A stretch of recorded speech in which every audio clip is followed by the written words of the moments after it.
for this first item. Yes, I should say Chair Lear. Thank you. Oh, I'm fine. Do we have Board Member Haynes with us?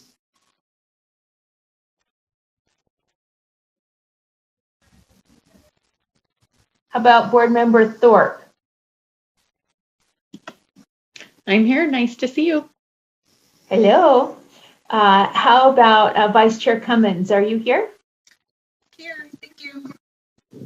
All right, since we have a majority of us, we'll go ahead and get started. AAG Michelle Buse is going to give us some background on action item number 1. And before you do that, Michelle, we would like to welcome any guests that are observing or watching or listening to the committee as well. So we'll go ahead and hear about this request for waiver. Cindy, before you get started, can I say something just for a minute? It's Yes. Carol. I just wanted to say publicly that I have asked Cindy to chair this item because I work with Box Elder School District, and I want to be really fair about this possible conflict of interest. So I will be listening, but I won't be participating or voting. Thank you. Thanks very much. You. Thanks, Chair. Go ahead, Michelle. Thank you. This is one of my other duties as assigned, and I have found it to be one of my favorite things that the board has asked me to take over. I've enjoyed working with the local districts and charter schools and helping them to manage the waiver process. Today, I'll be working with Box Elder School District again, and they have 2 representatives here that I would like to introduce to you and to make it easier for you, Temp Chair Davis. And I asked them to put numbers in front of their names as well so that if you needed to identify them, you could find them easier. It's Carrie Greener, and she is Box Elder School District's Elementary Assistant Superintendent. And Gary Allen, he is the Box Elder Secondary Assistant Superintendent. And so they are here to assist in answering questions after I introduce the waiver to you. So I appreciate very much their willingness to be here and help me. Box Elder School District found itself kind of in a difficult position recently. If I could introduce to you, they had a very low incidence of COVID-19 over the summer and last spring. And if you look at the documentation I've included for you, a graph that actually shows you how low their daily incidence was in the springtime. And they, in fact, in September, were identified as a green area, one of those areas where they were so low risk, they were a green area. And so they didn't really, as a board, feel that they needed to apply for that general waiver to the 990 hours. And they were one of very, very few districts in their school reopening plan that did not apply for that. Instead, their school reopening plan simply offered 2 options for parents, an online option for parents who did not feel comfortable putting their students into school, and an in-school, in-person learning option for parents who were ready 5 days a week. And then if it should occur that a student was exposed either outside or inside school or actually came down with COVID and needed to be quarantined, their school reopening plan was that a student who was an in-person learning student would go online for that period of quarantine, and their regular classroom teacher would provide the online lessons for them. So that way they would maintain that continuity of education because their same classroom teacher would be providing the education to them. And so that worked until recently when the COVID numbers in their county shot up. And on the day that their board held their meeting to discuss this, just to give you an idea of how quickly it shot up, on that particular day, they had 100 students just at Box Elder High School that were in quarantine. So although it varies from school to school, you could see how quickly it went from not a big deal in their district to something that had become overwhelming to their teachers. Their teachers became quickly stressed and exhausted and overwhelmed with taking care of their students during the school day and then planning online lessons, and at the end of the school day, making communication and online contact and online teaching with their students who were in quarantine. In addition to that, adults were being quarantined. And so it became more and more difficult, or is still becoming more and more difficult for them to find substitute teachers. And so teachers who have prep periods are asked to cover for their peers. And I can vouch for this as my son is a school teacher in Waiver district. And most of his prep periods are taken subbing for a peer because they can't find enough substitutes right now. And so that is happening not just in Box Elder district, but throughout the state. It's difficult for them to find, not just kids aren't just being quarantined, but adults are as well. So the teachers are becoming even more stressed because they're losing their prep time. So they sent out a survey to their teachers and received back around 500 responses. And that survey is also included. And you can see it's a difficult decision because their teachers were not 100% behind the issue of even shortening their school day. And their board members were very concerned about shortening the school day and even more concerned about taking an entire school day like some districts have done and gone online for an entire school day. So after listening to their board meeting twice and looking at all of their data, they have gone to great extent to look at other options. They looked at the financial option of just paying each teacher an additional 45 minutes for each day of the week in order to give them a stipend to have more planning time. And teachers responded by saying, we don't want more money, we're overwhelmed and tired. But they did calculate that and calculated that it would be between $2 and $2.5 million for them to just add that for the rest of the year. And that financially, they were not able to do that with their CARES Act funds because those were already committed and their regular budget did not have that in it. So they did financially look at and looked at that as an opportunity or a way to be able to relieve some burden on teachers, and teachers felt like we are so burned out and tired that that is not a solution for us. So their board is asking you if for the remainder of the school year, they can reduce their school day by between 45 minutes and 1 hour for the duration of the school year, or until they no longer need to because of a change in the circumstances with COVID. Their administration will continue to monitor whether or not it's needed for them to do that. Their board gave them the ability as an administration to view that.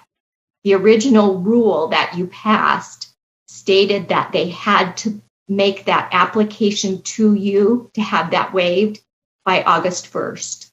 Since they did not make application to you by August 1st, the decision was made that they needed to present this to you as an original waiver for the 990 hours rather than the COVID exception. And so we've presented to you and provided to you data that we feel is applicable. I went through with their superintendent and said, this data might be applicable. This data probably wouldn't be applicable. And we put together the agreement that they're supposed to have. So I hope that you will consider this in the unique circumstances that it is.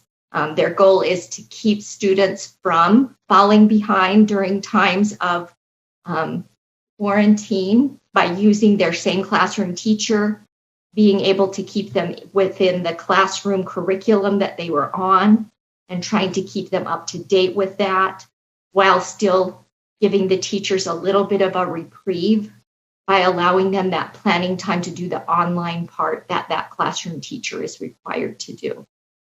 So with that, I will turn it to you, Chair Davis, and allow you to direct from here how you would like to involve Ms. Green and Mr. Allen to help answer your questions.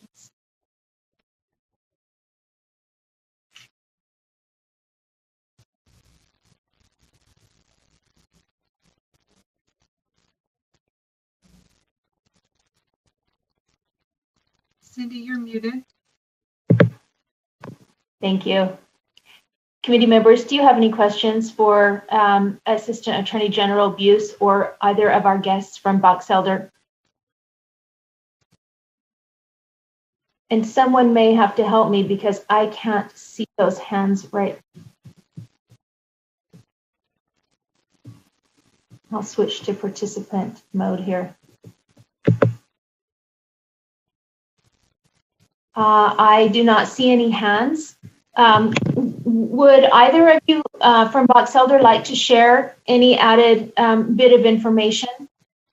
One thing I just want to note is after we have sent that this week, we have had an increase even further than where we were when we initially did that. We've had a significant increase in our middle school in Tremont. And this week, we've had over 200 students quarantined. We now have multiple teachers there that are out. We have a couple of more elementaries that have been impacted, the entire SPED department at our intermediate school.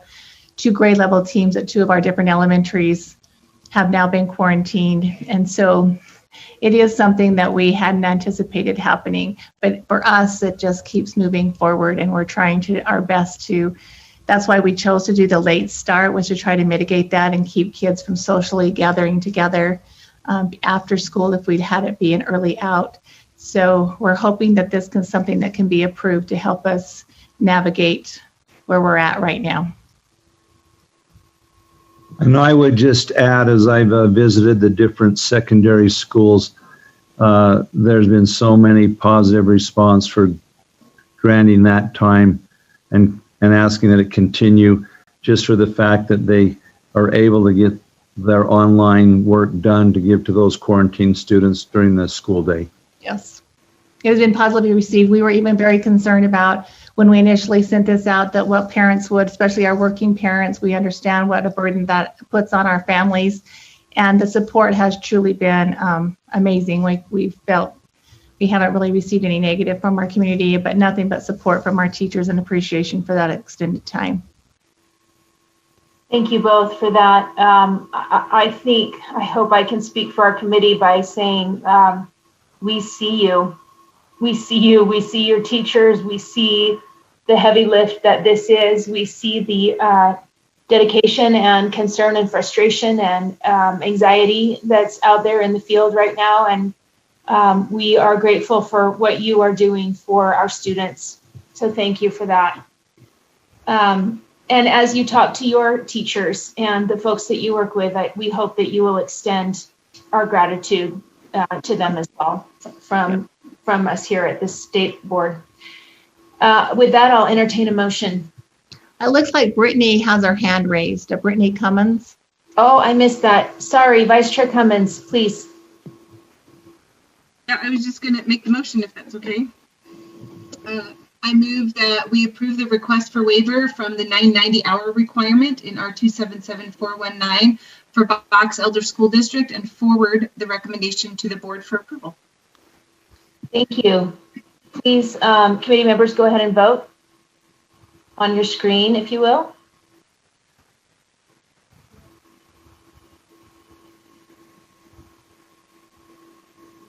It looks like Chair Lear, for some reason, you're not showing up on my list. Do you want to give us a vocal vote? No, I said going to vote on this. I said I wasn't going to vote. She's not going to vote. That's why I'm doing this. Yeah. This is why she is the chair and I am not the chair. This is why I'm a poor man's Carol Lear today. This is unanimously. Thank you. That passes unanimously. Gary and Carrie, thanks for joining us today. And thank you so much. We so appreciate your votes. We appreciate it so much. Thank you very much. Thank you. Well, with that, we'll turn the time back over to the experienced, wonderful Chair Lear. Oh, well, that's too nice. And thank you,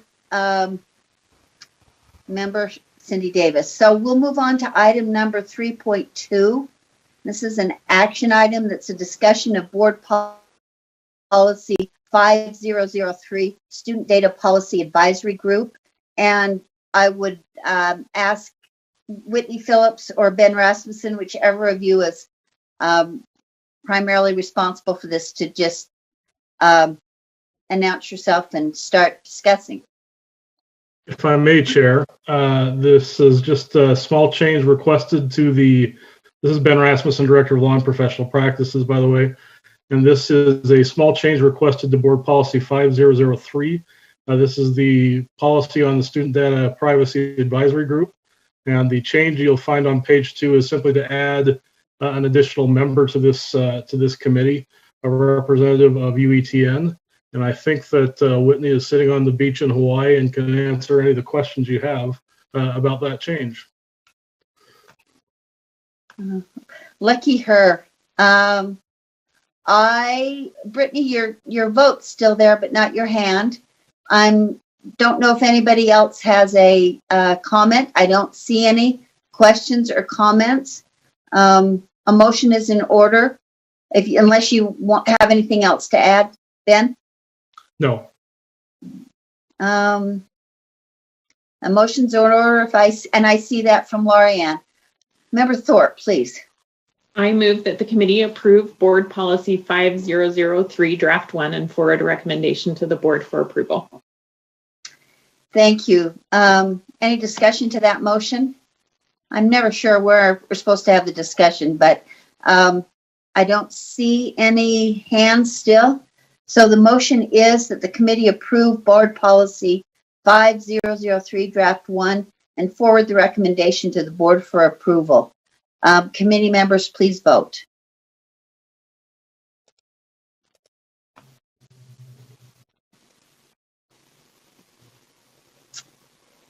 And let's see, I have to vote. Sorry, hang on. For the record, at least. There we go. I see that the vote's unanimous, so thank you very much, Ben, and hope Whitney's enjoying herself.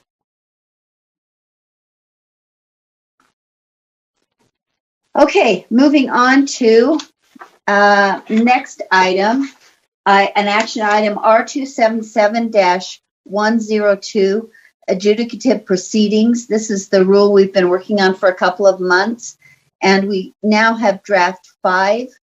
And with that, I will turn the time to AAG Michelle Buse to give us one more overview of the rule, and then we'll have a discussion. Thank you, Michelle Buse, Assistant Attorney General, supporting the board. Our intent in putting this back into rule or bringing this rule back to life was to provide procedures for administrative proceedings. Under the law, there are a list of issues that when a state agency makes a final decision are exempt from the Utah Administrative Procedures Act. And we were concerned about what sort of procedures should apply in those instances. But when we began writing this rule, we realized that there are also some responsibilities for a state agency to identify how those issues that are subject to the Utah Administrative Procedures Act should be treated. So this rule will serve two purposes. It will show how those issues that are subject to the Administrative Procedures Act should be treated. And so the first part of the rule delineates that initially all of those that are subject to the Administrative Procedures Act would initially be designated as informal proceedings unless otherwise required by statute or law.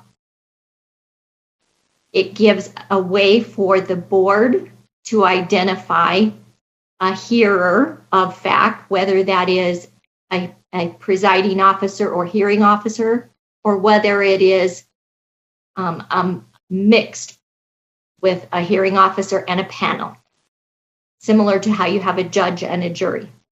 And then it also outlines some of the procedural issues in terms of who makes the decisions regarding facts and who makes the decisions regarding the admission of evidence and procedural issues, how a hearing report and recommendation is formulated and provided to the board, the way that the board reviews it and makes a decision on that. It refers to the Administrative Procedures Act if a formal hearing is required or the presiding officer determines it would be more appropriate to have a formal hearing. And then in the end, it provides an opportunity for the board to consider issues where the Administrative Procedures Act specifically states these, which there are a list of, I believe it's 23 different areas that are exempt from the Administrative Procedures Act. That it still allows the board to consider whether an individual or an entity that feels that it would like to petition the board to ask the board to reconsider or rehear or appeal, it's said in many different ways, a decision that that individual or agency could appeal to the board, and the board could make a determination of whether there was good cause to rehear that decision and follow the informal procedures in doing so. That's an overview. Thank you so much. And just in case I forget later, I wanted to thank Michelle especially for continuing to work on this, as some of our concerns were hard to articulate. And she's, I think, done a great job of pulling in the best ideas and making this crystal clear without making it too complicated or too judicial. True to our practices that we've tried to follow, we were going to have public comment at the beginning and then have committee discussion. So Tracy Watson, UEA General Counsel, had contacted the board secretary and asked to be able to speak to this rule before that's before us. So if it's okay with the committee, we'll turn and hear from Ms. Watson, and then we'll have some committee discussion. So Tracy. Greetings, thank you. This is Tracy Watson from the Utah Education Association. And just to put Michelle at ease, I have no criticism of the revisions that have been done. I simply have some questions to help me understand certain changes that were made. So I would bring the committee's attention to lines 58 and 59 of draft 5. It says the request requires further consideration, and if expressly required by law, a formal adjudicative proceeding will be conducted to review the matter. So I understand that section 1, as Michelle just described, are issues that are subject to UAPA and how they should be treated. So I'm not sure how sub C squares with the beginning part, lines 13 to 20. If it seems to limit a formal adjudicative proceeding to only if it's expressly required by law. That might be my misunderstanding, but I'm just sort of curious what you think about that.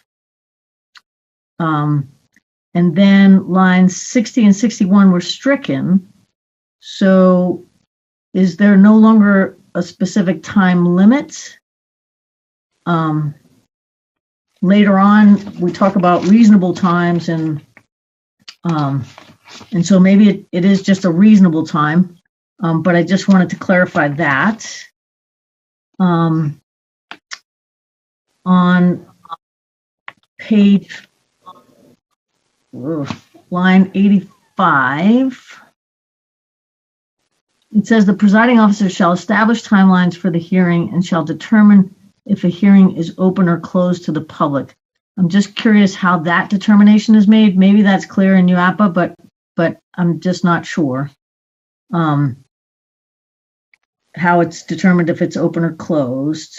At the bottom of that page, line 109 and 110, I understand we previously discussed whether or not a presiding officer would need to be an attorney or not, and there were many reasons why it wouldn't, except if it's ruling on matters raised by the parties and possibly referring or consulting with the rules of evidence and the rules of civil procedure. I think that would be difficult if it's a non-lawyer presiding officer. So I don't know if we need to consult with someone on that or not. And then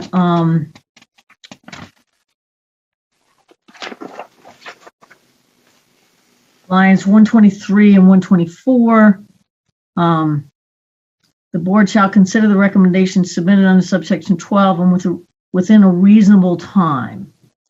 So I don't know if we can pin that down a little bit, the next regularly scheduled board meeting, something to that effect, or at least a review at the next regularly scheduled board meeting, and then possibly a decision by the next regularly scheduled board meeting.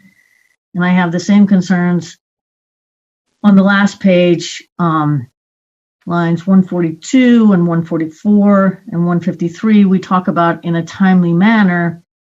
We talk about whether or not a request is insufficient or untimely, and then again in a timely manner. And, I love the flexibility, so I'm all for reasonable time and in a timely manner until it comes down to when that has been denied because it's not timely and there wasn't really a way to determine if it was timely. Those are my questions for clarification. And of course, you don't have to answer those. Thank you so much. Any of those. Thank you so much. I'm wrestling a little bit with if the committee would like to hear from AAG Buse on these issues, or would we just like to incorporate these concerns into our discussion? Does anybody have a strong feeling about that? Any committee members? I don't see hands raised. I want to hear I do. the answers. Yes, I do. Cindy said yes. I see a hand raised. Brittany, would you please? I was just going to say the same. It might be good to hear the response and the answers. Okay, I appreciate that. I would like to also. AAG Buse, would you like to provide us some? So Michelle Buse, AAG. I take notes, but I don't know if I took them quickly enough to get everything. As to the reasonable time frame, that mirrors the Utah Administrative Procedures Act. And so we did have timelines in there before until I went back to make sure that we were compliant with Utah Administrative Procedures Act. And in all of those, it is a reasonable time in terms of the response of the hearing officer or the presiding officer in rendering their decision. So in all of those, it is always a reasonable time frame. And so I mirrored what was there, and that's why I changed it to that. I also know that from watching the board toil over some of the decisions, I wish that it was as easy as saying, listen to it this meeting and make the decision in the next meeting. But frequently that doesn't happen because the board will feel that they need more information, and then they'll need more information again. And unfortunately, it doesn't always even happen in just the next meeting. So I think what's reasonable depends on the amount of information that the board needs. If they don't need any more information, maybe that decision will come at the very next board meeting. So that's why I changed it to mirror what was in the Administrative Procedures Act. The time frame for submitting the 30-day timeline that was crossed out wasn't eliminated. It was moved up to lines 48. So where you said in 60 to 61 was crossed out. If no timeline is provided, A party seeking board review shall submit a request for a hearing within 30 days of the action subject to review. That would be if no timeline was provided in the statute that allowed them to have a hearing under the Utah Administrative Procedures Act. And so if no timeline is proceeded or is provided under the statute that issues the decision, then the 30-day timeline kicks in, and that 30 days is also taken from UAPA, from the Utah Administrative Procedures Act. So that wasn't a timeline that I just came up with. I took it from the Utah Administrative Procedures Act. The reasonable timeline, what you asked in several different places, that mirrors the language of the Utah Administrative Procedures Act in each one of those. In terms of whether the presiding officer is required to be an attorney, it's not a legal requirement, and so I'm sure that it varies depending on the issue at hand, where there's a lot of case law that talks about the in-depth nature of administrative hearings and the distinctive knowledge that's necessary in an administrative hearing. And so I think it would probably depend on the content that was being viewed. If it were an employment issue versus an issue that was about monitoring special ed compliance with whether or not specialized instruction was being provided, there may be a different need for knowledge background and the ability to be able to make decisions. In one, might need more legal expertise, and in another, might need more educational expertise. And so I think that that's why in UAPA, it doesn't require the person necessarily to have a legal background. We could change that. I'm open to that if that's something that the board wants to change and designate that the presiding officer always needs to be an attorney. That can be done easily. I think that I answered, whether or not it should be open or closed to the public. They always have to be open to the parties, but whether or not it should be open or closed to the public, certainly the hearing officer should work with the parties so that if it's something that is of a confidential nature, the privacy of the individuals could be protected. And so I think we would leave that up to the hearing officer to be able to work with the parties, to be able to protect their interests, rather than making it something that's designated in a rule. And so that's why I left that way. If you have a different preference, I'm open to changes or suggestions there.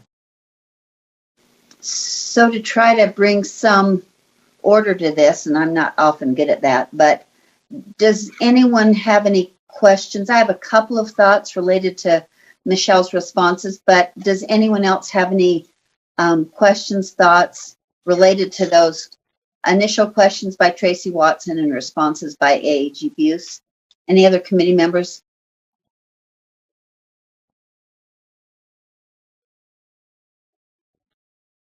I don't see any hands. Let me ask a question about that. The very last thing you discussed on line 86, how the determination would be made about open or closed to the public. When I read that initially, I was thinking that provision might benefit from adding at the end, consistent with the law. Okay. I'm just thinking out loud. What would you think about adding that? Oh, that's fine. My intent there was just to be protective of individuals' right and privacy. Which I agree. But I also am one who favors an open meeting, if that's possible, to a closed meeting. And I think we should protect an individual if it's an employment issue or if it's any of those other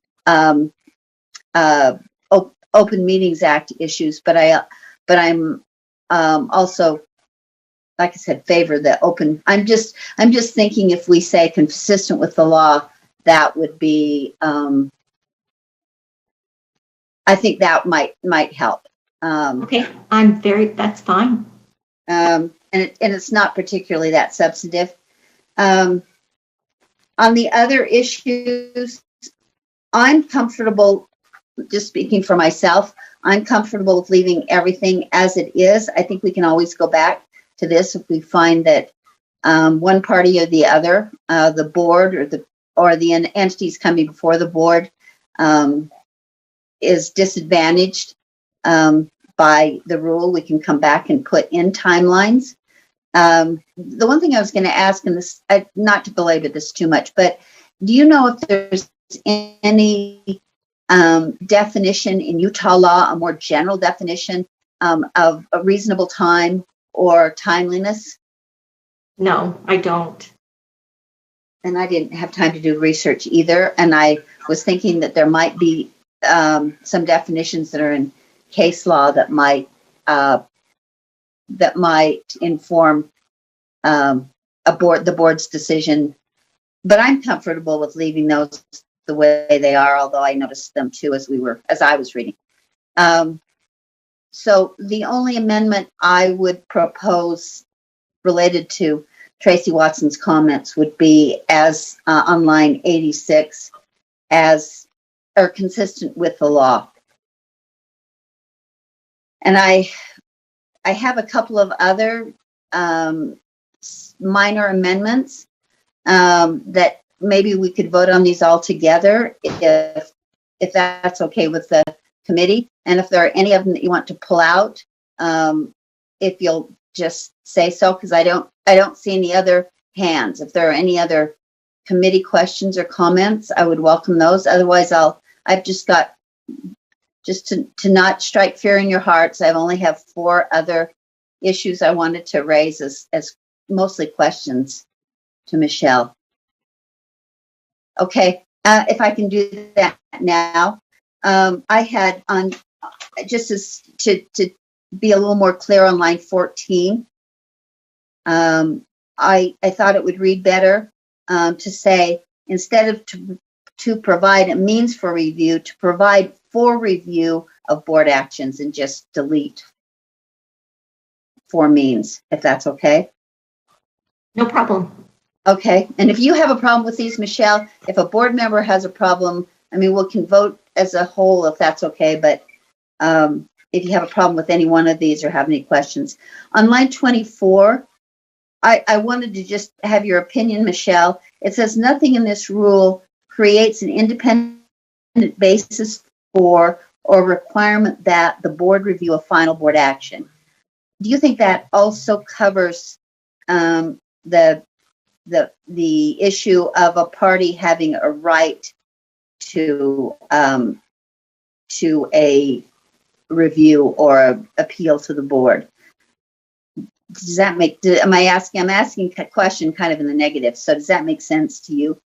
Yes. Should we expand the word? I think what you're asking is, should we change the word review to a review or appeal of a final board action?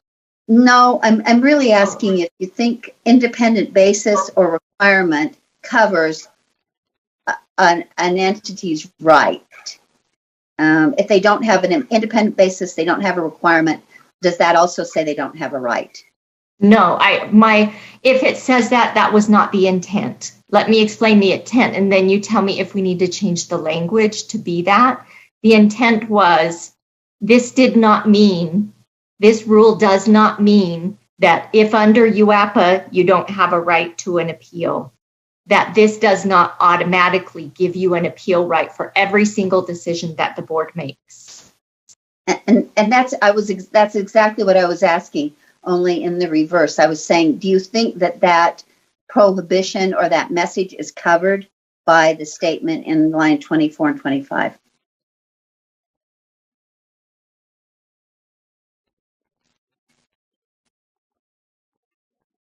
In my brain it does, but you know how when you write things, it means what your brain thinks it means. So to me, yes, that's what it means.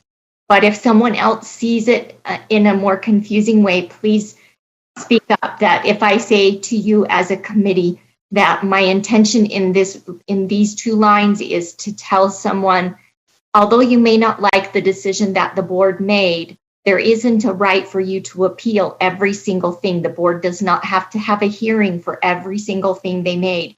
You may have a right to go to court if you don't like it, but the board doesn't have to have a hearing for every single thing that they do or every decision that they make. They're not required to have a hearing. You do have other options, but the board isn't legally required to have a hearing for everything in the world. And this rule did not make all of a sudden make a right for you to have a hearing for everything that the law didn't give you a right for. So giving you that long explanation as a committee, if that's not what those two lines say, I need to change it. I can believe that they say that. I just wanted to see your it to see if you believe that it did, and I agree. That's exactly what I want to. The point I would want to make in this rule that this doesn't create any kind of a right. In addition to, it doesn't create an independent. I lost the line now, but in addition to that, if that covers a right, then I'm fine with that. So I don't propose a change to that. Line 55, it says that if the request in writing that the request is granted and that the adjudicative proceeding is completed. And then it goes on to B and C, but it never says what happens if the request is not granted. If I can explain, in the Administrative Procedures Act, if the individual submits to you and says, I want you to overturn what your decision was, then, and you respond and say, okay, we've chosen to overturn your decision, then that's the end of it. Then C is they request it and the committee says, well, we're not going to overturn it, but we'll give further consideration to your request to review it by organizing this adjudicative proceeding. So A says, we're just going to change our mind based on your application for us to review our opinion, our decision. And that's the way Administrative Procedures Act works, is that you can either, as a body, change your mind just based on their request for review. Right. So A is that you changed your mind just based on that, and so it's over because you changed your request mind. Request is granted. Or B, you get it and you say, you're right. We are not ready to just change our mind. So we need more evidence. We'll further consider it. And we're going to go ahead and schedule an informal proceeding. Or C, you're right. We need more information. And because the law says this is such an important issue, we're going to go ahead and schedule a formal proceeding. But I guess what you're saying by not saying it is there's not really an option for the agency head to say, no, your request is not granted. There's not, because this is under the Utah Administrative Procedures Act. And which so our agency issues that under the law as an agency, you have an obligation to give them one of these opportunities if you choose not to grant that. So as an agency, we need to give them that option. Thank you. That helps me understand. That makes sense to me. I'm trying to watch for hands. So if anybody else has things to add, I only have one more. Let's see. I only have one more. Just an editorial change on line 147. 3A, if the hearing is not expressly provided, do we want to say provided for by law? I'm trying to see how that reads.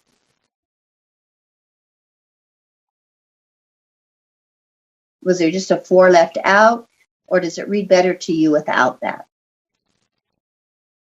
Maybe it should be required. Provided, required. If the hearing is not expressly required by law. or provided for. You're right. It needs to either have for or change the word to required.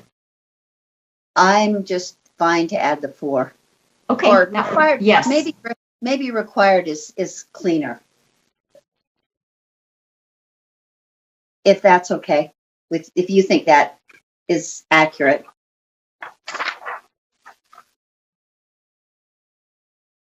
I do, because the law, it could be a contract.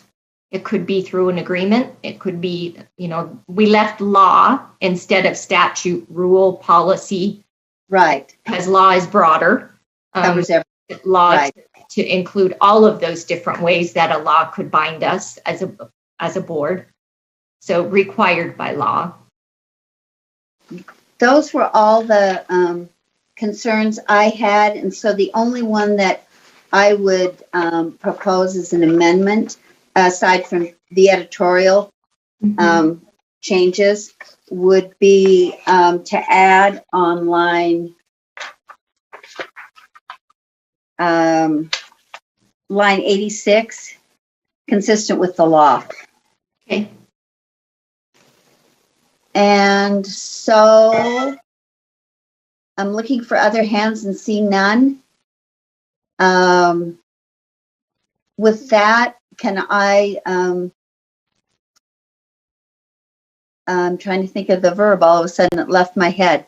Can I offer that amendment for consideration by the committee? So line 86 would be changed to say, if a hearing is open or closed to the public, consistent with the law. So that's the amendment. The proposed amendment. Any discussion to that amendment?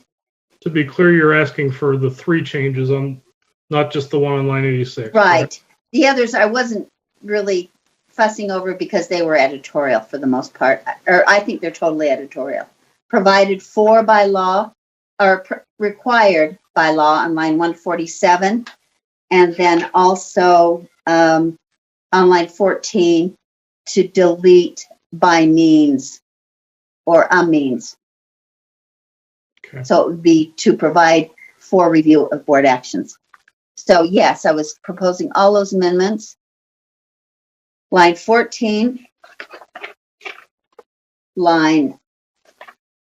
just to repeat again, line 14, line 86, and line 147. So the amendments as discussed on those lines. Any discussion to those amendments by committee members? I see nobody's hand raised, so I won't repeat again that those proposed amendments, but please ask the committee to vote.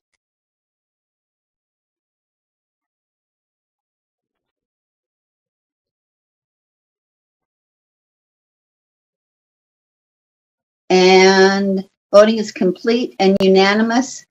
Thank you. With that, I'll take an amendment to, I'll take a motion to accept this hard-fought rule, if any committee member would like to do that. And Cindy, your vote's still there. Would you like to make the motion also? Nope, it went away. I would be happy to. Thank you. The motion. Please go ahead. Have to get back to the out of the document and into the agenda memo. It's on the screen. That I move that the committee approve R277-102 draft 5 as amended on first reading and forward to the board for approval on second and final reading. And the motion is that the committee approve R277-102 draft 5 on first reading and forward to the board for approval on second reading and second and final reading, and that should be as amended, draft 5 as amended on first reading. Any discussion to that motion? Will committee members please vote?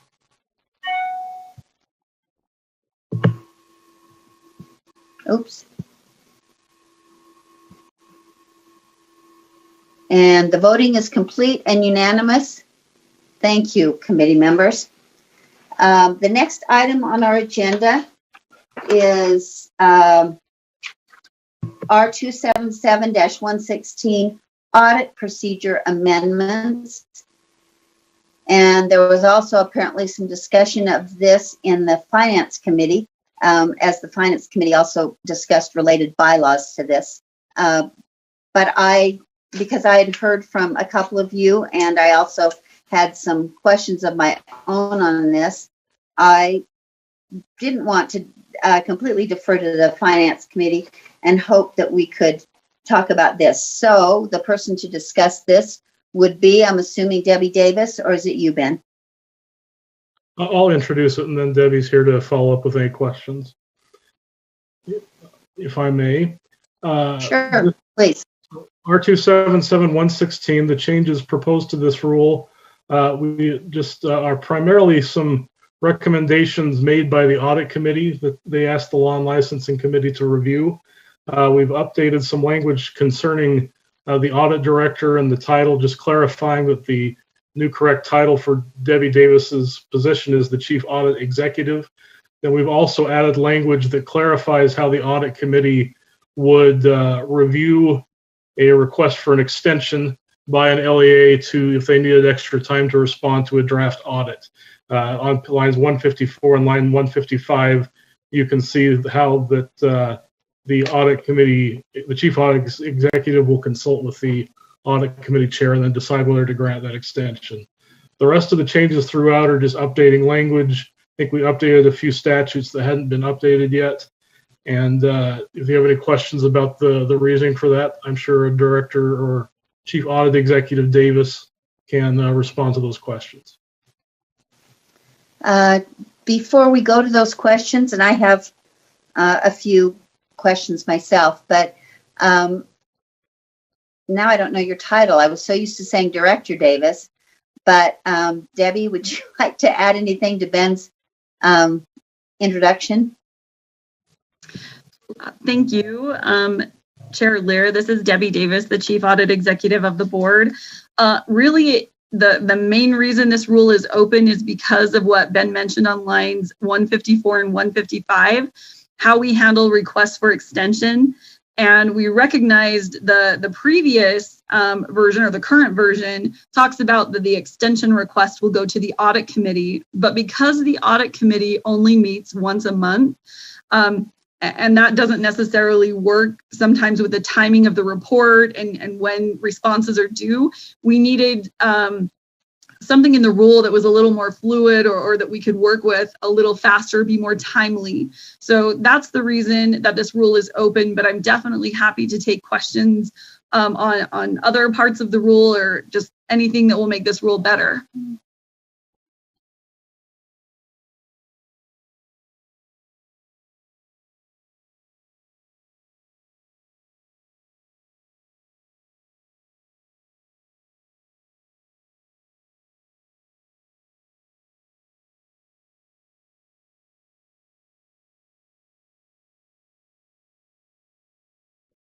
Chair Lear, are you muted, or are you just waiting for questions? Did we lose Chair Lear?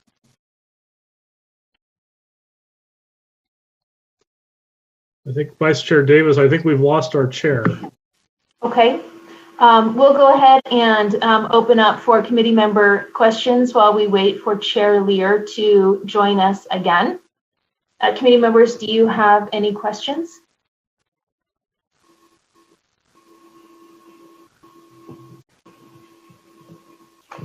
I see no hands, so I'm just going to take a minute to thank you for your work that you do, Debbie, and also to, I didn't do this in our last agenda item, but to thank Assistant Attorney Michelle Buse. I feel like when we take input from the public and from each other, and we have ears to hear, and we get toward votes that are more unanimous, because a lot of voices have contributed, that we make better policy. So thank you to all of you who contribute, and I will go ahead and entertain a motion. It looks like Chair Lear is trying to get back in. She's just she's in the lobby. I'm going to go ahead and admit her. Okay, I see Vice Chair Cummins has a hand. And I think, Vice Chair Cummins, if you don't mind, if we can get Chair Lear back in the next 60 seconds, we'll wait and see if she has some feedback before we go ahead and entertain that motion, since she is trying to connect right now. And I'm back. I'm sorry. I don't know what happened. I don't know if it was me or you or whatever, but I did have some questions. Thank you for proceeding seamlessly without me. You're welcome, Chair Lear. And just to summarize, none of the committee members had any questions. And Okay. Board member, or I should say Vice Chair Cummins, is ready to make the motion as soon as you have concerns that are resolved. I do have a few questions, probably for Debbie, if that's okay. Can you, Debbie, why the change in title? And you can just answer them one at a time. They're not very hard, if that's okay. Sure, absolutely. So it was probably a year and a half ago. It was in 2019. We did a comprehensive review of the titles used and compensation for everyone in the internal audit department. The actual official title with DHRM for my position and all of my staff is simply performance auditor. However, obviously we have kind of some hierarchy there. There's my position. I have 2 audit managers, I have audit staff and an administrative secretary. At that time, we changed my title from internal audit director to chief audit executive to be more commensurate, I guess, with my roles and responsibilities and with the title that is used in the internal audit industry. I can tell you that Utah Code does use the term internal audit director, but currently my working title with DHRM is officially chief audit executive. Okay, I guess I don't care. I was just wondering if there was a meaning to that. So I'm all right with that. Anybody else can speak up if any of these answers are off-putting. Ben Rasmussen also mentioned that there are other changes that the audit committee had discussed. I don't know if we want to discuss those or not, but let's get through my questions and then we'll see what the committee's desire is. I'm looking on line 56, Debbie, and it says, it's for the definitions. Final audit report means a draft audit report that is approved. To me, that seems like a contradiction. Is it just misuse of words, or is there some reason that final audit report also means draft report? So that's a fantastic question. And as I looked at this definition, I think it's a little bit wordy and we can improve it. But what the intent is with this report, or with the final audit report, is that it's the version of the draft report that is approved that becomes the final audit report. So that's what it's intended to convey. But maybe more simply, if we said the final audit report means the version of the draft report that is approved by the board. Right now it has audit committee and board, but I think it could just simply be the board. And we could leave it at that. I understand that using draft report there is a little interesting, but it really is the approved draft report. And maybe we put approved before draft, just so that we're just trying to show that process of it's approved by the board. It has to be approved by the board to be final. Is that what you're saying? Yes, correct. Okay. And the board as a final. I'm okay with that. Just understanding now what you mean. So I don't need to fuss with that. I'm looking on page 75 or line 75, and it seems like web page. Isn't that outdated language? Shouldn't it be website? Or did you use web page for a reason? No, we could change to website. That's totally fine.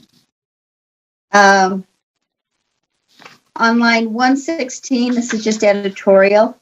Line 116, just the chief audit executive or staff should really be singular, not be their assigned duties. And I would just drop the there, to carry out assigned duties. Sure. And then this gets really confusing for me on page 5. because you're interchangeably using, and I know, and when I say you, I mean the royal you, everybody who worked with you to write this, so I'm not blaming you. But it says, so line 130 says, submit a preliminary draft audit report. And I get what that means. It's even, the beginning of the process. And then you go on line 35 and say preliminary draft audit report. And then on line 139, it says a revised draft audit report. And then line 145 says revised draft audit report. Should all of those be the same, or I found it kind of confusing to know which audit report we were talking about. Sure, great question. So essentially, starting on that line 130, as you mentioned, we use preliminary draft report. And essentially what we is that's our first try, kind of our first really good draft. And then within 4, we're saying we have this preliminary draft report. We take that and we go and talk to the audit client.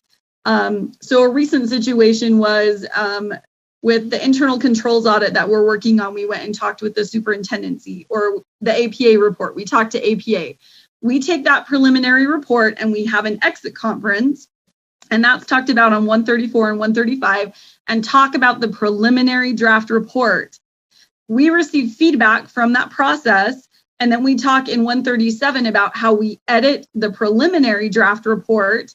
And that preliminary draft report, once it's revised, becomes in line 139, the revised draft report. That revised draft report becomes the draft that we officially send to the agency or the entity to respond to. So we're trying to kind of show the process moving from a preliminary report to revised. If you think it's better, we could just leave off preliminary and draft. We just wanted to make it very clear the process.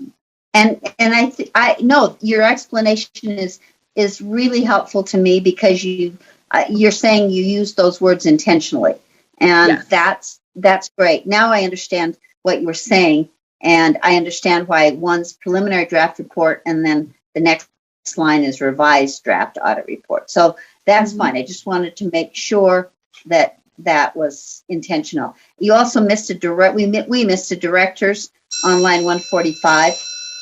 Oh, perfect. Thank you. And then just one more. You're all being very patient. Well, maybe 2. On line 158, I thought that was a little tough to read. It says incorporate into the draft audit report the written response, if any, received from the audited agency governing board. I wondered if it could say, and this is just moving words around, incorporate the written response, if any, received from the audit agency governing board into the draft audit report.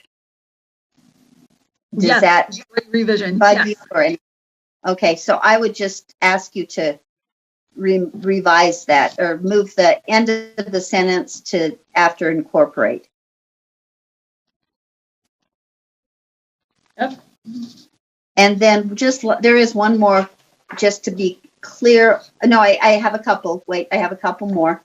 Line 161, submit the amended draft audit report to the audit committee for recommendation. And this might be just a little tedious, but what you mean, I'm asking if what you mean is the committee's recommendation or feedback. Is that what you're asking? Actually, that should probably be a recommendation to the board. For the committee's recommendation to the board. For the committee. Actually, Okay, and that probably it would just help if we could add those words for the committee's recommendation to the board to just be, again, really clear. And I just noticed on that line 161, we use amended draft audit report. We should probably use revised so that we're using the terminology as the same page. Yes, that's it. Yeah. So that was Yeah. good to point out. Good accidental catch. Okay, so I'll change that too. And then at the end, the last page, an audit report prepared by the chief audit executive shall include identification of any, and then it goes down, abuse, a number of things. Let's see, sorry. Hang on one second. And let's pause there for a minute because I had been ignoring other board members' questions, and it could have been to some earlier lines. So and I'll come back to my concerns about, or questions about 181. Board Member Davis, or Committee Member Davis. Thank you. This question actually stems from another board member, not myself, but I'm going to ask it. And it goes back up to line 134. Is it possible for the audit committee to be presented the preliminary draft report prior to the exit conference, and then again the revised report after the exit conference? And if that isn't indicated in this rule, which I don't think it is it possible to amend to do that? What are the thoughts there?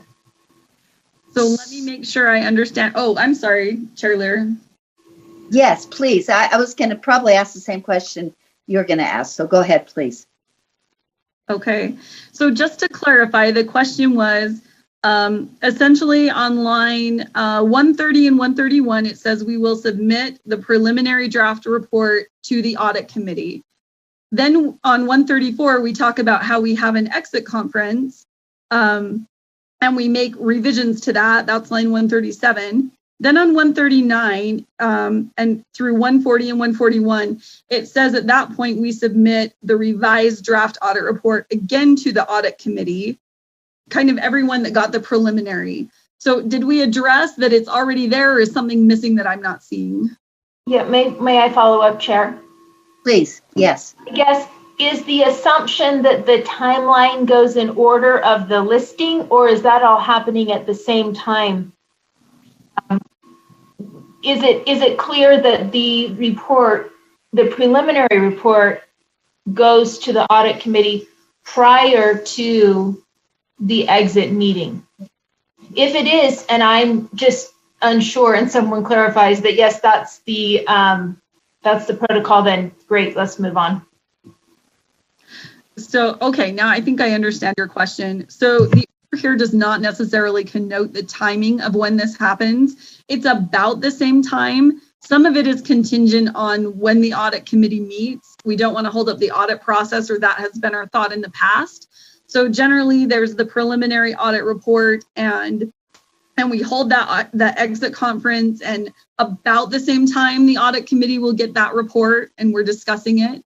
The idea is hopefully that we'll get feedback from both the audit committee and then the auditee, the entity being audited, about the same time, so that we can take feedback from both groups as we do a revision. And then once we have all of the feedback and we've made the revision, then we'll send the report out again to both the audit committee and the entity that's going to respond to the audit that was audited. But we could make it more clear if you'd like. This is the specific order that we'd like the report to go out, if you'd like. Cindy, do you have a preference? Yeah. Or does is that just have a preference? Is that just something that we can tweak in the order here, or is that a motion that we need to make that the submission to the audit committee happens prior to the other things listed?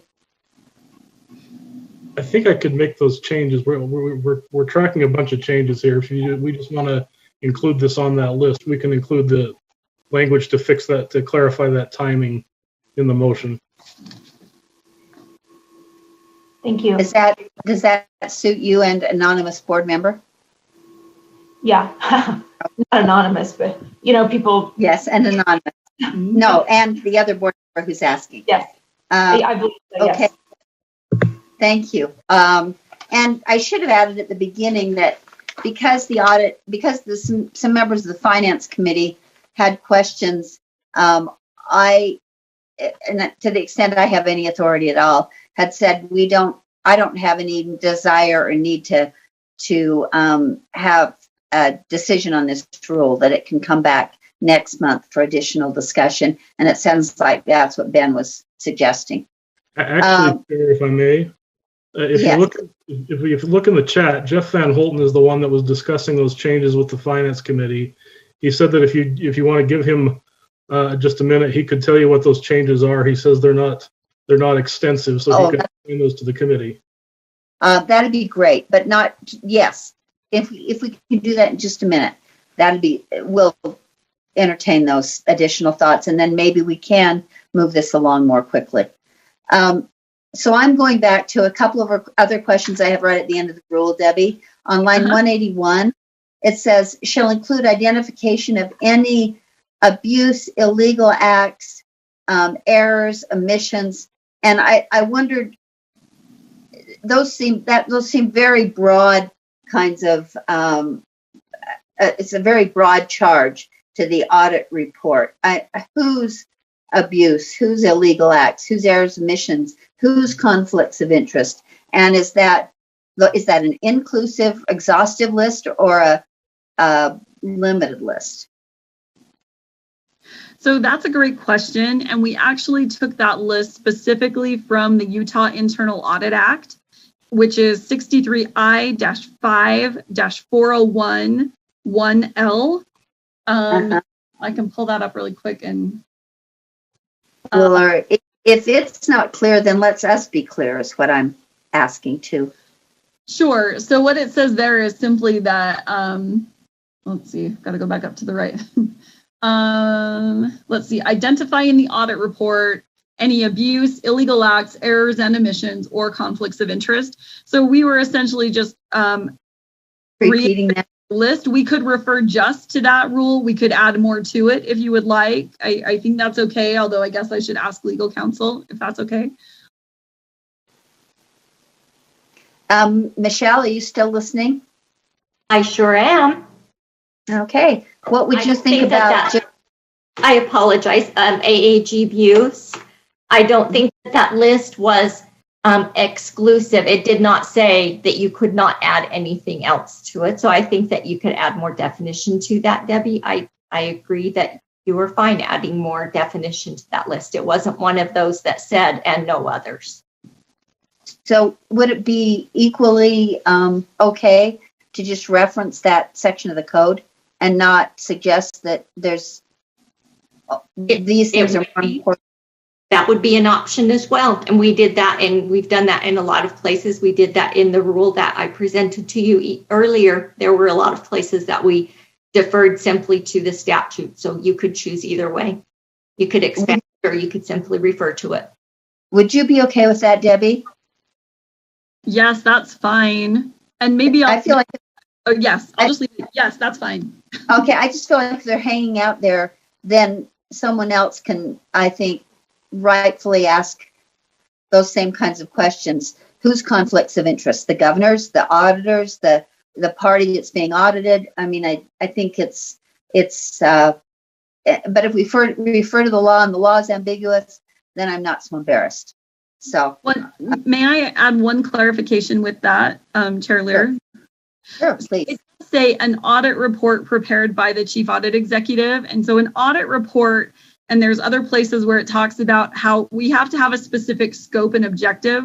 So my assumption was that any of those things that are listed would be specific to the scope and objective of the audit report, of the audit that was conducted and what's included in the report. So that's kind of my interpretation of what those things would mean. Any of those 5 elements related to the scope and objective of the audit. And I guess that is very broad and someone could take it further, but that's how I interpret that.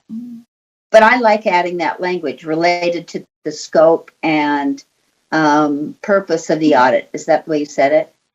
The scope and objective. An objective of the audit. Yep. Did you get that change, Ben? Yes, I did. I think even if we just referencing the statute that Debbie referred, but still adding that language, it clarifies it for me. And then the last question, you can breathe a sigh of relief, Debbie, on line 183. Since we've talked about preliminary draft audit reports and draft audit reports and revised audit reports, upon written request, a copy of an audit report to the Office of the Legislative Auditor General. Is this and I guess I'll express my druthers of a final audit report, so that we're not required to provide a report that the board hasn't even approved or reviewed to any of these agencies. Would that be appropriate? Yes, I actually think that's a fantastic clarification to change it to the final audit report. Yes. A copy of, and I guess we'd say of a final audit report. Yes. So that it would include any number of reports. And if it's okay, then Ben, would you like to express? Ben has expressed that Jeff Van Holten brings a few more recommendations, perhaps from the Finance Committee, perhaps from himself, for our consideration, and then maybe we can pass this on today. So, Ben, would you like to raise those questions or I would defer issues? to Jeff on that. Jeff to is who? with us. Oh, Jeff is here. Oh, never mind. Hi, Jeff. Hello. I'm never gone, Board Member Lear. I'm always with you. That's a really scary fact. My own children are challenging enough, but go ahead, Jeff. So the Finance Committee today was just to give you a bit of context. You'll actually be reviewing a good chunk of this next month in the full board. But they reviewed edits to the board bylaws today. And some of those edits surrounded the audit committee section of the bylaws. Right. And we made some discoveries in statute in the practices that we have surrounding the audit committee versus what statute requires. And we just need to make conforming changes to this rule as well as the bylaws so that everything is in compliance with statute. So really all that needs to change here are a couple of definitions. Well, actually just one definition. You've changed the other one. So up on line 34 and 35, audit committee is actually a defined term in code. So it would probably be best just to say audit committee means the same as the term is defined in 63I-5-102 subpart 5. That is actually the definition, and then this definition wouldn't conflict with the definition in code. And then I'll just also highlight that line 49 takes care of the other issue. Debbie's position actually in statute only reports to the audit committee and is evaluated, hired, and fired by the audit committee, not the full board. But that is taken care of here by line 49. So we should be good to go with that change of the audit committee definition. Oh, that's pretty minor. Okay. Any other board members have questions? And then I'll try to, if you have other questions or issues you'd like to raise, I'll try with probably Ben's help to review the minor changes that we've talked about. I don't see any hands being raised. Can we go through these line by line then, Ben? Yeah, let me do that. So the first change I show is that on line, these may be a little out of order because it's the order that we discussed them, but line 116, we're going to strike the word there. On line 145, we're going to change audit director to chief audit executive. Okay. On lines 158 to 159, we're going to move into the draft audit report. We're going to move that to the end of the sentence. So we're just going to reword that a little bit. Okay. Lines 161 to 62, we're going to add to the board at the end of that sentence. Line 161, we're going to change amended to revised. Going back up to 134, we're going to clarify that the exit conference needs to come after the preliminary draft has been circulated as provided in subsection A. Then we go down to lines 175 through lines 181, and we're going to strike this list and instead just refer to the statute and clarify that it's related to the scope and objective of the audit. Then line 183, we are going to clarify that this is the final audit report that could be provided to the Auditor General with the legislature or the state auditor. And then finally, the change recommended by the Finance Committee is to the definition of Audit Committee on line 34, and there we will refer to the statutory definition. Those are the changes that I've noted. Thank you so much. Those are all the ones I noted as well. Board members or committee members, do you have any other questions or concerns that you'd like to raise? I see none. Oh, I do see. I hear. Yes, Debbie, please. I can't find my raise my hand. I apologize, but on line 75, I'm going to change web page to website. Oh, yes, thank you. I've got that. I don't know why I missed that, but I do have that. Oh, thank you. That's great. Any other, Debbie, that you caught that we didn't? And still, I see no hands from committee members. I see no hands from committee members, but I think we're ready for a motion.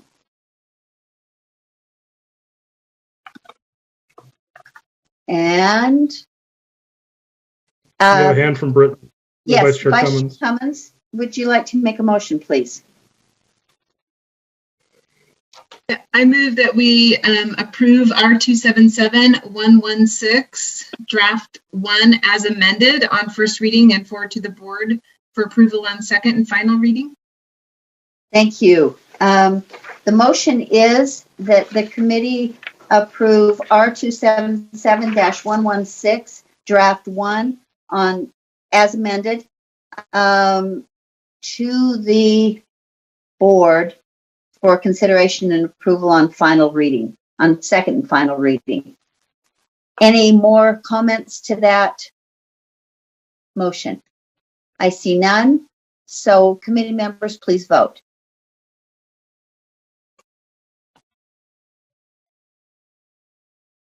And I see that all voting has taken place and it's unanimous.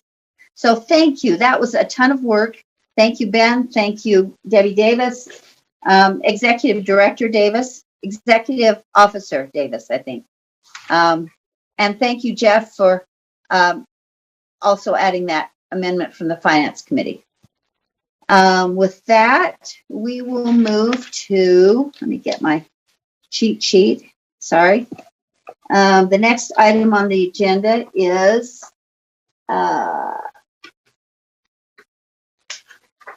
action item, it's on item 3.5, and it's an action item R277627, a single definition in its own rule. So with that, Jeff, are you speaking to that? I am. I'm very excited to present to you bureaucracy at its finest today. We have a rule that was required of the board because of House Bill 392, the Early Warning System Program bill that passed in the 2020 session.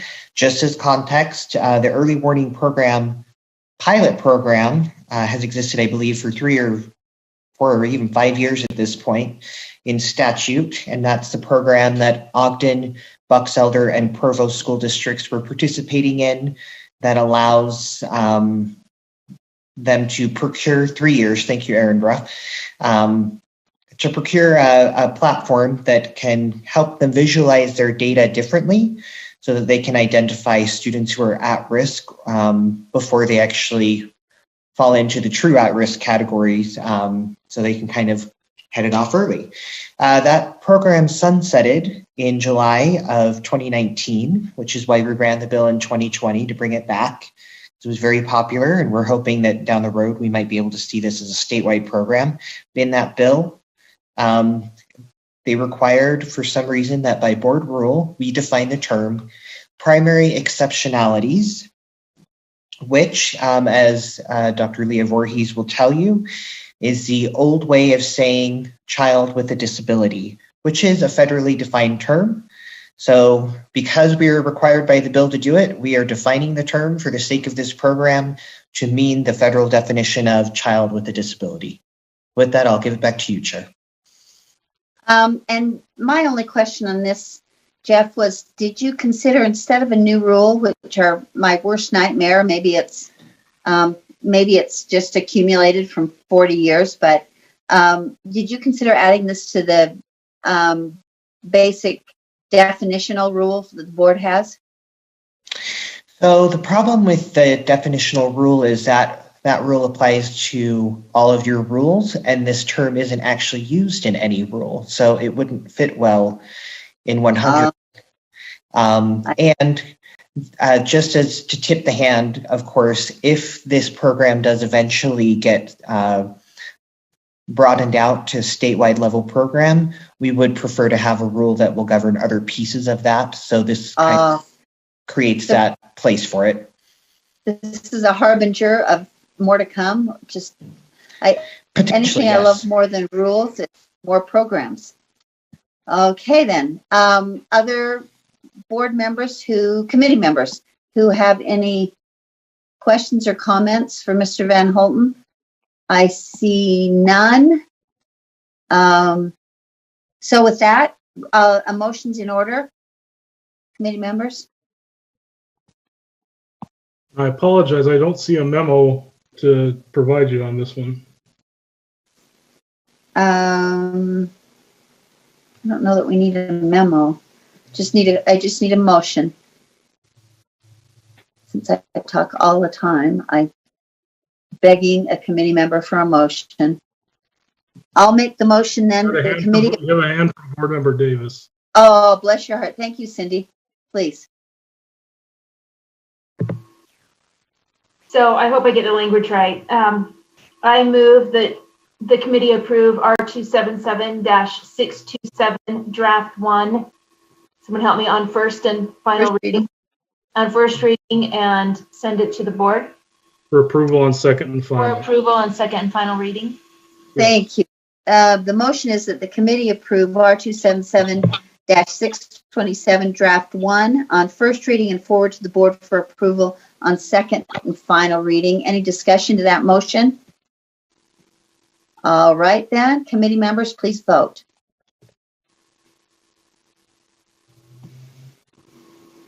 And with the speed of light, I see that all committee members have voted and it's unanimous. Thank you, Jeff. Thank you, Ben. Thank you. And our next, thank you, Aaron, too, apparently, who was in the background giving Jeff helpful hints. Our next action item is item 3.6, and this is a discussion of a change to R277-550 charter school definitions. And this person would be, I guess, Ben or Michelle to speak to this. I'll lead off on this, if I may, Chair. This is the definitions rule for our charter rules for charter schools. We're recommending that the board change the definition of satellite school. There was some discussion that's come up in recent discussion over the policies we've received from potential authorizers and the processes that we've received from potential authorizers. There was some suggestion that there might be splitting of the satellite school from the original school so that one had one authorizer and the satellite school had a different authorizer. And we felt as a staff like that would be inconsistent with the way that should work. And so we're bringing two rules that address this before you. The first is this rule R277-550. The only change here is what you can see on line 66. We clarify that a satellite school has the same authorizer as the existing charter school that it's been pulled off from. So That's the recommendation on R277550. Are there any questions on that? Committee members, I have a question on this conceptually, but let's see if there are other committee members. I don't see any hands. And maybe Michelle could speak to this. I was trying to decide as I was processing this, and I understand that inconsistency of the board's understanding of satellite schools, and was also heard the again precursor of Snow from Snow College about what Snow might intend to do as an authorizer. And I was just trying to decide if and it sounds like Snow had gone quite a bit down the road in thinking about that and maybe using it as a model. I'm just trying to decide if we're, and I don't know if this is illegal. This certainly is not legalese, but are we changing the rules in the middle of the game when we know that a proposed authorizer already has this in mind, and the previous rules that they worked and developed their construct under didn't prohibit this, and now we're prohibiting it in the middle of the monopoly game? What do you think about that, Michelle? I think that there was enough in the definitions that talked about that a charter school needed to be under the same charter, or a satellite had to be under the same charter, that legally, I don't see how you could have two charters with two different authorizers. So I just don't think legally that it was possible to have a satellite school that had a different authorizer. So, I saw it as being something that wasn't possible to begin with legally. It's more of a clarification. Law, I saw it as being a misinterpretation of the law on their behalf, since a satellite school had to be under the same charter. And the charter agreement is with the authorizer. Okay. I hear what you're saying, and I can, and so I guess to say this a little bit differently, Michelle, your opinion is that this just clarifies something that is legally true otherwise, that perhaps Snow College was contemplating that couldn't have been allowed under the old rules. Is that what you're saying? Yes, if I may, I think that maybe they don't always focus on every single part and parcel of the law when you're looking at, these are the things I have to do to authorize. But when you look at the different sections of the law that define what a satellite is, perhaps they didn't look at that and think about the fact that a charter is an agreement with the authorizer, and it says that a satellite has to be under the same charter. And so they just didn't think of that through and realized that that satellite had to be under that same contract with the authorizer. So there's just no way feasibly, legally, that it could be with a different authorizer. I don't think there was any malintent or, lack of, I think it was just something that they just didn't really think through. Okay. I'm more wanting your assurance seeking your assurance that this is not the legal equivalent of changing the rules in the middle of the game. I don't feel like it's changing the rules in the middle of the game, but I do think it is having to clarify something when I say, wait a minute, you didn't understand. I don't think it's retroactive application of a new law. I do not probably the law. Probably a better legal way to say that then. Thank you. I don't think it's retroactive application of a new law. I don't think we're making a new provision of the law. I think this is the way that the law has always been. I think that you are clarifying for them that, hey, wait, I need to show you this, that satellites had to be under the same charter agreement. And so therefore you can't have a whole new agreement just for this satellite. Oh, good. Okay. I'm fine with that answer. I just wanted to bounce it off somebody else. Thank you for letting me talk. Sure. Committee members, I see no hands raised to ask questions or make comments, so I think a motion is in order. And that would be Committee Member Davis again, please. Sorry, I left my hand up from last time. I'm not trying to hog the motion. Someone else has to make a motion. Too bad for you. Sorry. Okay, let's see. I move that the committee approve R277-550 draft 1 on first reading and forward to the board for approval on second and final reading. Okay, thank you, Committee Member Davis. The motion is that the committee approve R277-550 draft 1 on first reading and forward to the board for approval on second and final reading. Any discussion to that motion by committee members? I see no hands, so please vote. And once again, setting a record for voting, unlike our 51 states, or 50 states plus one, the voting is complete and unanimous in the affirmative. Thank you. Last item on the agenda is related to the previous one. This is action item 3.7, and it is a further discussion of R277-552, charter school timelines and approval process. Ben, would you like to lead out with this? Or Thank Michelle? you, Chair. Remember? Sure. So we have a few changes on this, and I just want to emphasize that we're on draft 2 here. There was a recommendation to change a little language from the USSA committee. So just note that we are on draft 2. I've got that on the screen. Give us 1 second. Let us bring it up, because I was looking at draft 1 also. I've got it on the screen for you to look at as well. Okay. So we have a few changes to recommend here.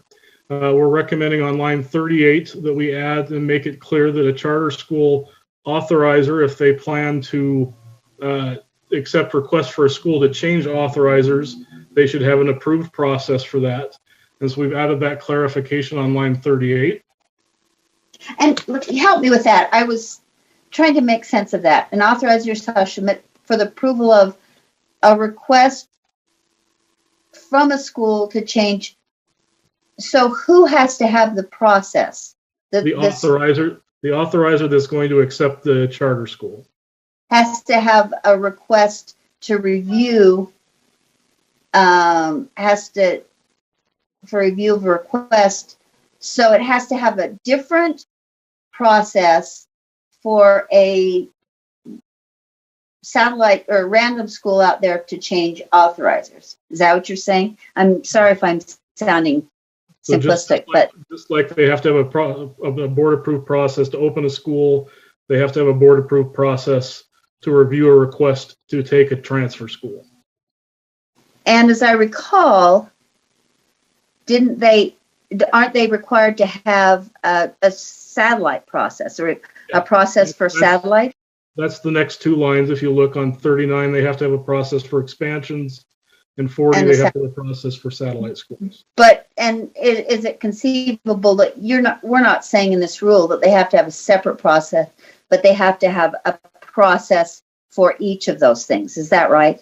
Yeah, they could. I suppose they could combine them in one, but they have to have each of those covered, and they have to be board approved. Address. Okay, that's that. I had that question earlier. Okay, please go on. Okay, continuing on here. Let me find the other changes to show you. The next change is on line 243 and 244. This relates to what we were talking about in the previous rule. It says an authorizer may not consider an application for a satellite school from a charter school governed by a different authorizer. So if there's a school that wants a satellite, they have to apply to their own authorizer to make that request. And then the last change. And I have one question on that, Ben. and or I don't know who else it would answer this, but I'm just wanting to make sure that that can't be read to say that an authorizer could consider another authorizer satellite school as a new school. An authorizer just can't consider another authorizer satellite school as the new authorizer satellite school. Is that right? That would have to be through a different process, would be my interpretation. Michelle, do you have any thoughts on that? Yes, I believe that they would have to just simply apply as a new school. New school. They would need to write their own charter. But I don't want to preclude, I want to make sure this doesn't preclude a disgruntled satellite school to going to a different authorizer. It just means that they can't go to a different authorizer under a satellite process. Is that right? Correct. Is that what I agree with you. I think that they could have that opportunity, but they would need to create their own charter agreement. So in essence, they would be a new charter school. A new school coming to a new authorizer, applying to a different authorizer. Okay. Correct. Just want to make sure that we all understand that it doesn't say a disgruntled authorizer is in prison. No. I think I'm not an authorizer. Disgruntled satellite is forever in orbit. He cannot break out of the orbit no matter what. No, okay. I think I agree with you that if they chose to, have their own administration, create their own governing board and go and apply as a new school and create their own new charter, they could go and work as their own new school and apply. Okay, perfect. Just wanted to make sure I was reading that the same way it was intended. I'm sorry, please continue, Ben. No problem. So the final big change that we recommend is on line 321 and 322, and this is where we made the change in draft 2. We got some language that we should simplify this language a little bit. It's just simply saying if a school applies to change authorizers, the request shall extend to all satellite schools. So if the original school to change authorizers, they take their satellites with them. Which they can't break out of their orbit, so of course they would. Yes. Just clarifying that. I will say there are a couple technical changes if you look throughout the rule. Just a minor language that Daniel Davis and his team suggested on as far as wording of some reports that are required to be considered. But those are the changes that staff is recommending on R277552. Okay. I had no further questions. Do I see any hands from committee members? I see no hands from committee members. Would a committee member like to make, I see Cindy took her hand down. Would a committee member like to make a motion? Board Member Haynes' hand is up. Committee Member Haynes, please. Thank you, Chair Lear. I recommend that the committee approve R277-552 Draft 2 on first reading and forward to the board for approval on second and final reading. Thank you. The motion is that the committee approve R277-552 Draft 2 on first reading, forward to the board for approval on second and final reading. Any discussion, final discussion to that motion? I see no blue hands. So committee members, please vote.